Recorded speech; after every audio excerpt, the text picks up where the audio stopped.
बात कहा करता हूं, ठाकुर को भूलोगे जीवन भर ठोकर ही खाओगे। ठाकुर को भूलिए, ठोकर ही ठोकर है। इसलिए ठाकुर को कभी मत भूलना। मैंने कहा था ना, जग को भूलो ना हरि को भूलो। जग को इसलिए मत भूलोगे, आए जाना जरूर पड़ेगा, और कब चले जाए इसकी कोई गारंटी नहीं, कोई तारीख तय नहीं।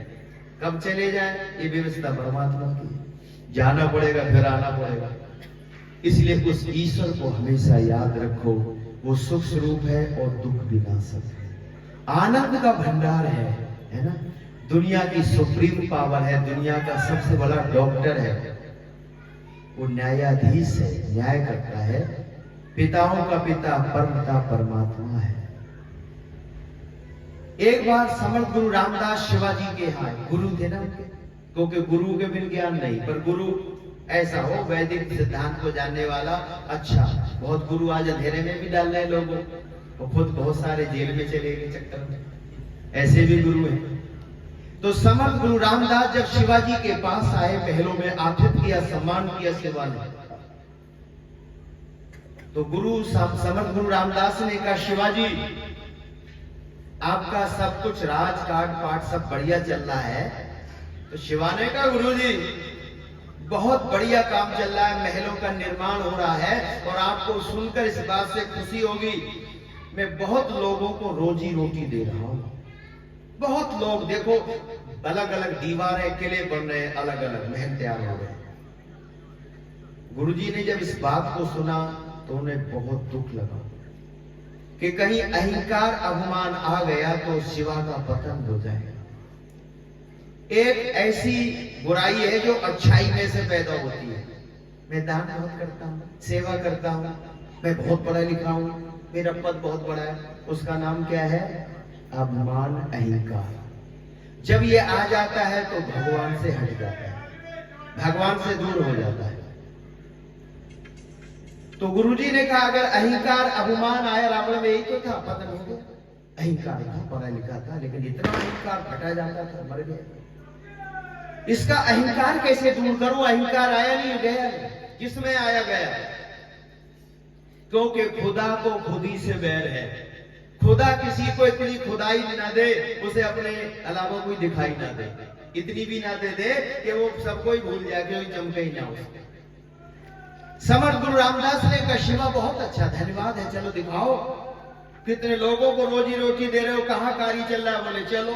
शिवा साहब सीना उठाकर, और यंग बॉडी का नौजवान, शिवा तो शिवा था, लेकर के गए गुरुजी साथ साथ। देखो कितनी लेबर लगी है, पत्थरों को तराश रहे, तोड़ रहे, कोई लगा रहे, कितने लोग हैं यहाँ। समर्थ गुरु रामदास ने कहा, शिवाजी बहुत आशीर्वाद, बड़ा मन प्रसन्न हुआ, चलो जो पत्थर तोड़ रहा है उसके पास चलते। जो पत्थर तोड़ रहा था लगभग 65 साल तक उम्र का व्यक्ति था, पुराना तजुर्बा था। समर्थ गुरु रामदास शिवा को वहीं खड़ा छोड़ के उस पत्थर तोड़ने वाले व्यक्ति के पास गए और कहते हैं, आप कितने सालों से पत्थर तोड़ते? बोले भैया 40 साल हो गए।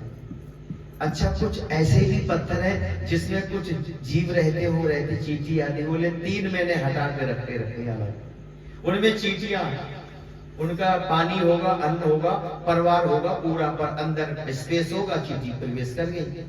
मैंने 3 हटा के एक तरफ रखे। तो समर्थ गुरु रामदास ने कहा, जरा धीरे से तोड़ करके मुझे दिखाओ, चींटियां ना मरे ऐसे। तो बोले हाँ तोड़ देता हूँ। उस मजदूर ने जो हथौड़े का बार किया, उसे तजुर्बा था, एकदम 2 टुकड़े हो गए। जब 2 टुकड़े हुए तो अंदर इसमें जगह थी, उस पत्थर के अंदर अनाज के कण, उनके बच्चे थे, चींटियां थी, पानी था। समर्थ गुरु रामदास ने कहा, शिवा के यहाँ इधर आओ, एक बड़ा आश्चर्य भरी चीज देखिए। क्या? कि देखो ये भाई पत्थर तोड़े, इन्होंने एक ऐसा पत्थर तोड़ा, उसमें तो अंदर चींटियों का परिवार रहता है। देखो अनाज के कण, उनके बच्चे हैं, अंडे हैं, चींटियां हैं, पानी भी एक जगह भरा हुआ है। कहां से ले आए? बूंदे इकट्ठी करके रख लिए। ये परिवार पूरा शिवा ने ध्यान से देखा और देखकर कहते, गुरुजी बड़ा ताज्जुब है कि देखो इन्होंने पूरा परिवार पत्थर के अंदर चींटियों का रह रहा है। कि हाँ, तो शिवा इनको रोजी रोटी कौन दे रहा है? इनको रोजी रोटी कौन दे रहा है? बस समझदार को इशारा बहुत होता है, अंधेरी रात में सितारा बहुत होता है। भीड़ हो तो एक जयकारा बहुत होता है, डूबने वाले के लिए बचने के लिए एक तिनके का सहारा बहुत होता है। और आगे लिखा, डूबने के लिए अंदर जाने की जरूरत नहीं, डूबने के लिए तो किनारा ही बहुत होता है। डूबना है नीचे, किनारे डूब जाए बस। सिवा में गुरुजी के पैर पकड़ लिए, मिट्टी उठाकर माथे से लगाकर कहा अब कुछ मत कह, नहीं तो मैं जीते जी मर गया समझ। कान पर कहा गुरुजी गलती हो गई, बस अब आगे कुछ मत बोलना। शिवाजी के गुरुजी समझ गुरु रामदास ने पीठ पर हाथ रख कर कहा बस ये चीज में तुम्हें पैदा करना चाहता था, तुम्हें जगाना चाहता था कि अब गुरुजी कभी भी इस तरह के वाक मेरे मुख से नहीं निकलेंगे। वो बहुत बड़ा व्यवस्थापक है, पत्थर में भी देखो वो व्यवस्था दे रहा है, उससे जुड़ना चाहिए। इसलिए याद रखो, ठाकुर को भूल गए ठोकरें लगेंगी, अगर उसे याद रखा तो वो इमदाद करता है। भगवान इमदाद करेगा, आपको बचाएगा, रक्षा करेगा। वो पिताओं का पिता है, वो दुनिया की सबसे बड़ी माँ है, वो दुनिया का सबसे बड़ा गुरु है। इसलिए एक भजन मुझे बड़ा प्यारा याद आया कि सबका पिता है भगवान, कैसी महिमा निराली उसकी देख लो। सबका पिता है भगवान, कैसी महिमा निराली उसकी देख लो। सबका पिता है भगवान।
पिता है भगवान, कैसी महिमा निराली उसकी।